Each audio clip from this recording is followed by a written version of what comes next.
Assalamualaikum warahmatullahi wabarakatuh. Jumpa lagi dengan Zona 8. Salam Kopassus, Komando Pasukan YouTube.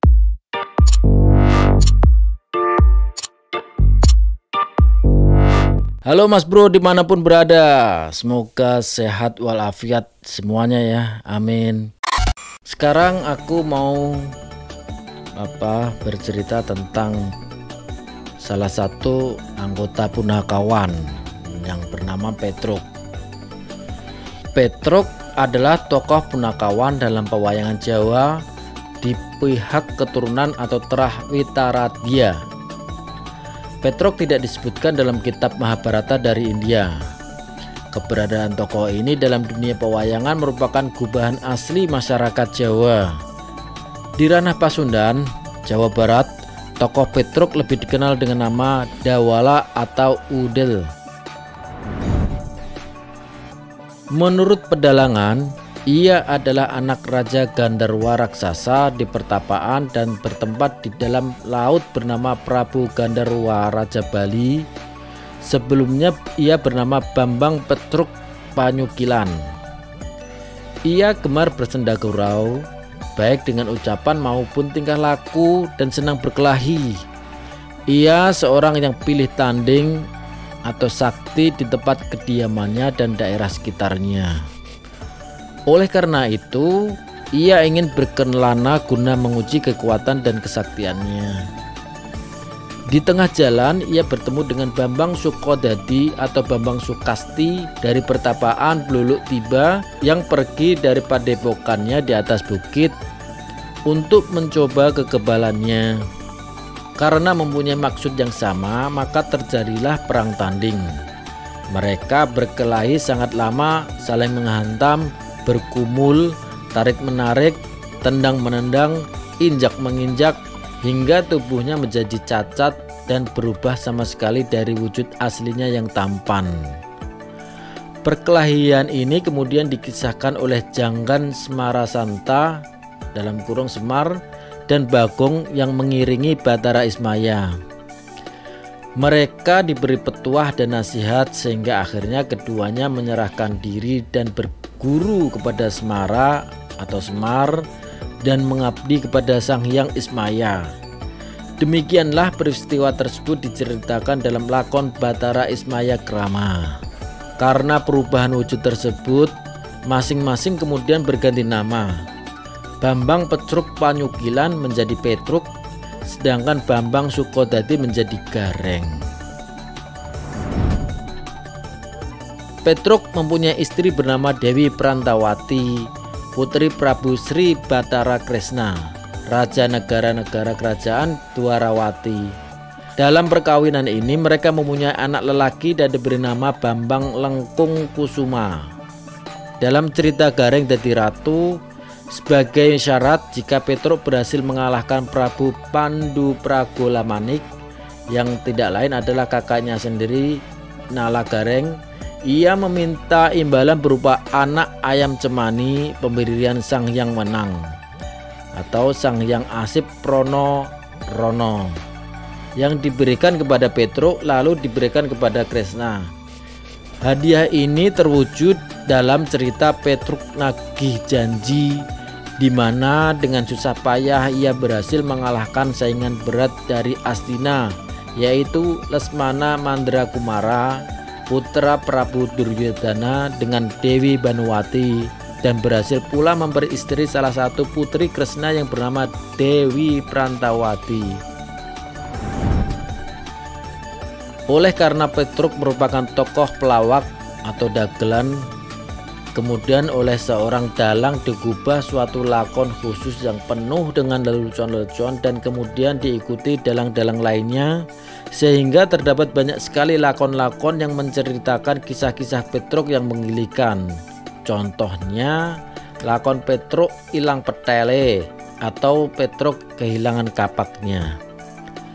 Dalam kisah Hambangan Candi Pataharga Saptaraga, Dewi Mustakaweni, putri dari Prabu Niwatakawaca Nirbita, raja negara kerajaan Imantaka, Imanimantaka atau Manik Manantaka berhasil mencuri pusaka Kiai Jamus Kalimasada dengan jalan menyamar sebagai kerabat Pandawa (Gatotkaca), sehingga dengan mudah ia dapat membawa lari pusaka tersebut.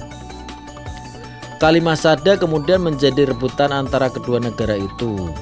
Di dalam kekeruhan dan kekacauan yang timbul tersebut, Petruk mengambil kesempatan menyembunyikan Kalimasada, sehingga karena kekuatan dan pengaruhnya yang ampuh, Petruk dapat menjadi raja, menduduki singgasana kerajaan Locitangara dan bergelar Prabu Welgeduwelbeh.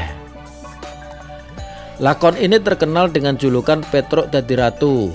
Petruk menjadi raja, Prabu Welgeduwelbeh atau Petruk dengan kesaktiannya dapat membuka rahasia Prabu Pandupragola, raja negara Tracanggribik, yang tidak lain adalah kakaknya sendiri yaitu Nalagareng.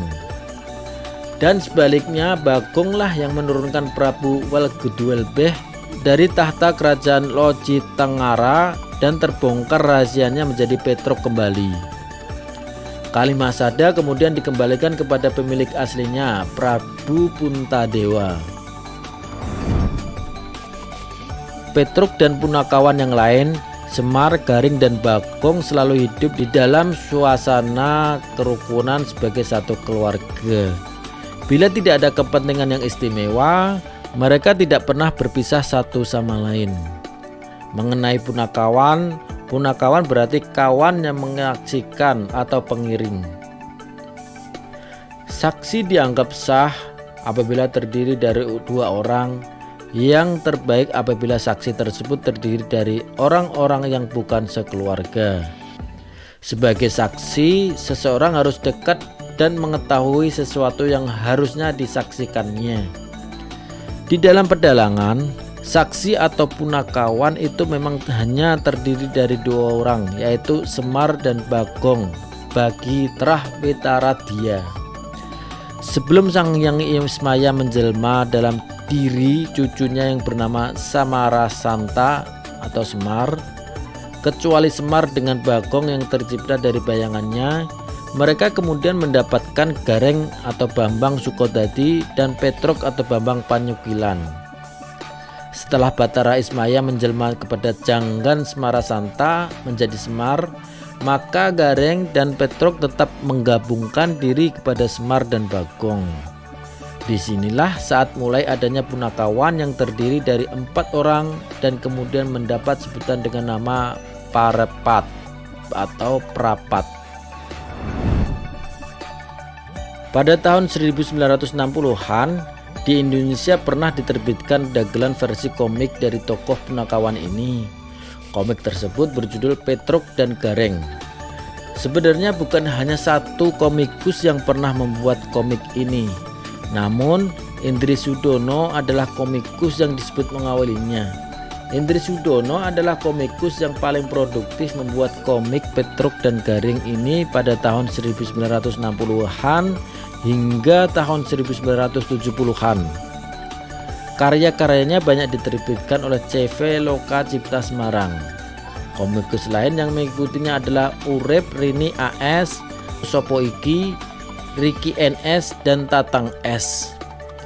Di antara para komikus yang pernah menggarap Petruk dan Gareng, Tatang S adalah salah satu komikus yang paling tenar sebagai membuat komik Petruk dan Gareng karena dia yang masih tetap bertahan membuat komik ini meski pada tahun 1900-an dunia perkomikan di Indonesia mulai meredup. Dia membuat komik Petruk dan Gareng dengan format sederhana dan mendistribusikan langsung ke sekolah-sekolah dasar melalui penjualan mainan anak-anak. Komik dengan format sederhana tersebut kebanyakan diterbitkan Gultom Agency. Komik Petruk dan Gareng yang pernah digarap oleh para komikus Indonesia ini berbeda dengan kisah pewayangan aslinya. Setting dari komik ini lebih modern, mulai masyarakat perkotaan hingga masyarakat pedesaan, lengkap dengan atribut-atribut masa kini yaitu sepeda motor dan mobil.